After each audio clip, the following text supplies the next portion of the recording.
Hey everybody, this is Claire, and this is Small Joyful Things.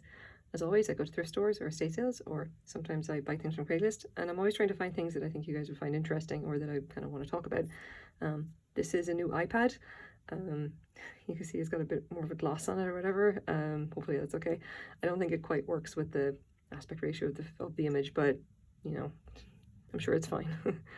Anyway, I've got something kind of interesting I want to talk about today, and I want to say fair warning for everybody, consider this a content warning for discussion of racism. We will get to that in time, but if that's something that you find, if you're particularly sensitive about, please feel free just to close the video. Don't watch the rest of it. It's okay, just let it go. So here we go. I have a book. Now, bearing in mind I don't normally do books much. I don't think I've ever actually put one on camera before. I do have some very old books. I have at least one from the mid 19th century. I don't generally collect a very large amount of them. I just have a great interest in very old books, just because I do a certain amount of binding, like I do hand binding. Actually make my own books. I have a couple, and this basically I spotted this immediately, and I knew that it was an old copy, and decided that I should probably buy it for $1, because this right here is a small piece of my childhood, and I thought I wanted to really talk about it. So first of all, this is a paperback. And as always, we should measure it up. Like 7 and a very, like 3/16 of an inch. By just a little less than 4.5. This is a very small edition. What actually is this? Obviously, The Secret Island by Enid Blyton. This particular edition, I'll show you now. This particular edition was 1981. This is the Armada edition, but it was first published in the UK in 1938. And what is really significant about this is that this is actually the UK copy, okay? And was originally sold for 85 pence, sterling. Now the reason that I actually bought it for $1 is that this is the edition that I would have grown up with. Enid Blyton is incredibly famous in the UK and Ireland, and practically unknown in North America, as far as I can tell. Anytime I've ever mentioned her name, people don't seem to know who she is.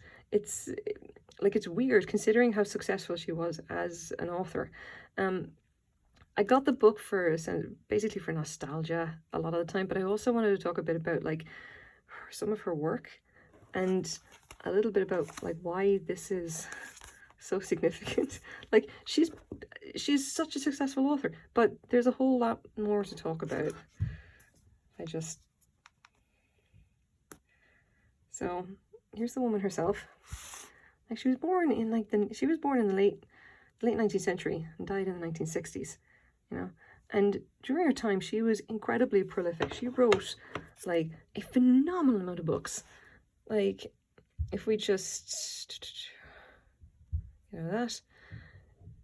She's among the world's bestsellers since the 30s and has sold more than 600 million copies. She is literally Harry Potter level, famous, and she in the UK anyway, not so much outside of that. All of her books translated into 90 languages. She was at this incredibly long time. If you actually want to take a look at her bibliography, there are 762 books by Enid Blyton from the 1920s all the way up to her death.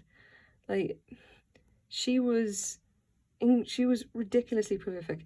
Of the stuff that she has written, I have read maybe 25%, and I read it all when I was a kid.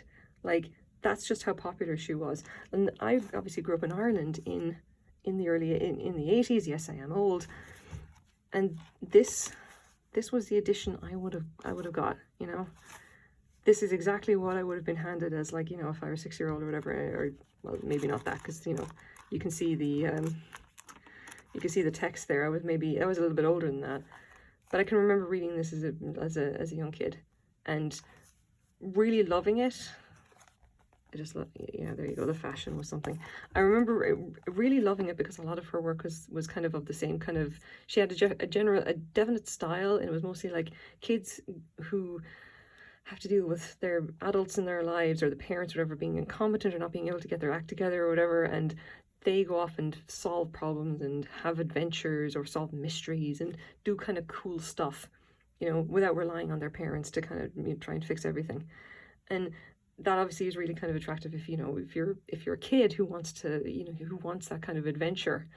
And I think a lot of what, I mean, I also write some amount. I write books myself, not very good ones, but I have to admit to myself that Enid Blyton was definitely an influence on me as a writer, simply because of what she wrote. She wrote adventure and you know, adventure and intrigue and solving mysteries and danger and excitement, and I like that found its way into what I write.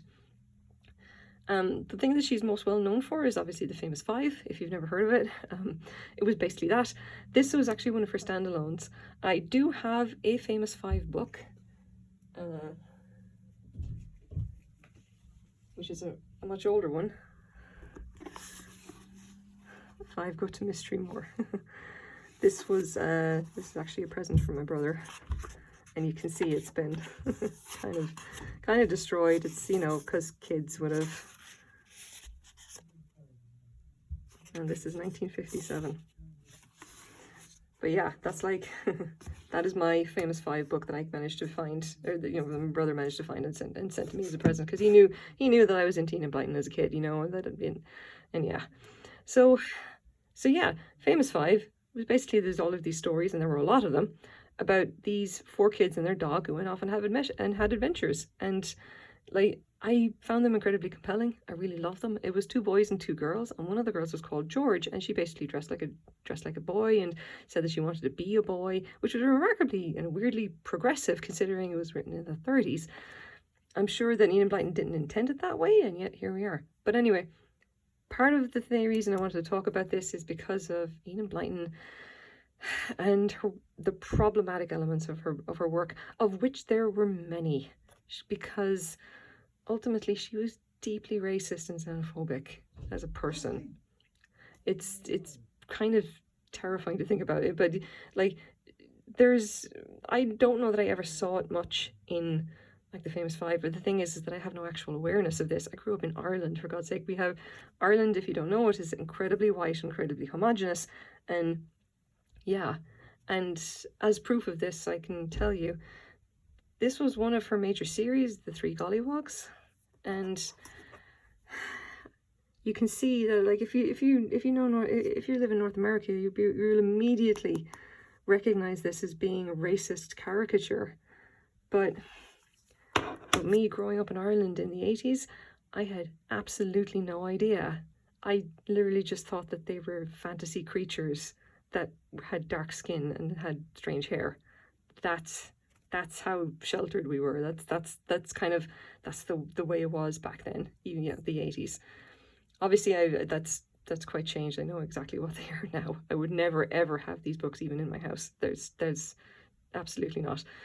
But it is worth talking about now, and definitely some people have gotten very shirty about the fact that, you know, that you can point to Enid Blyton and go, look, she was writing these books in the 30s. Clearly she was a product of her time, and she was definitely a racist. Come on. It's right there. Come on. But, you know, you can't let yourself be blinded by nostalgia, even for something like this, which is, I look at it and go like, God damn, I remember being a young kid and holding this exact book and reading it and loving it, even though it was a product of a woman who had clearly had issues.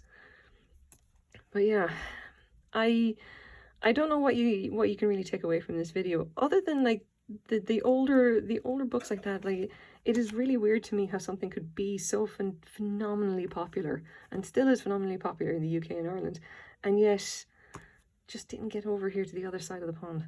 And the crazy thing is that I found this in a thrift shop in Vancouver for $1, and this is very definitely a UK edition from the 80s, from 1981.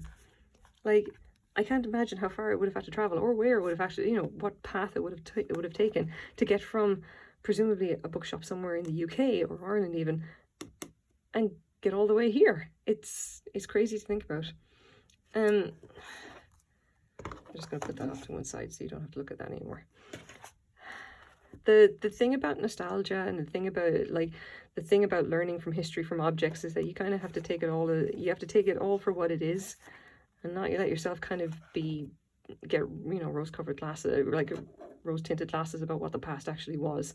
I kind of wanted to have this book and keep it with me.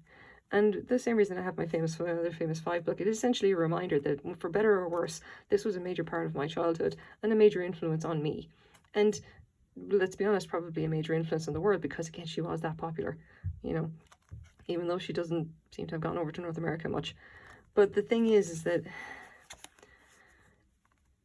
we kind of should be aware of what she was and what she wrote. And I don't know if there's worth taking joy in that. I definitely like the nostalgia of it, but it comes with an awareness of where it actually came from. And, it's kind of nice to have that reminder that, like, everything that you loved as a kid, like that, it came from a particular place and not all of it was good. And, maybe you should be reminded of that. So I'm probably rambling on a bit, but at least I hope that you maybe learned something today about maybe Enid Blyton, about her work. I'm not going to encourage anybody to go off and read her stuff, because again, she's very much a product of her time. I'm pretty sure that there are some, very, very good children's authors today who are not horribly racist, whose books you can go and enjoy. So take this for what it is. This is just a little kind of a learning exercise. Maybe you didn't know about her work, and now you do.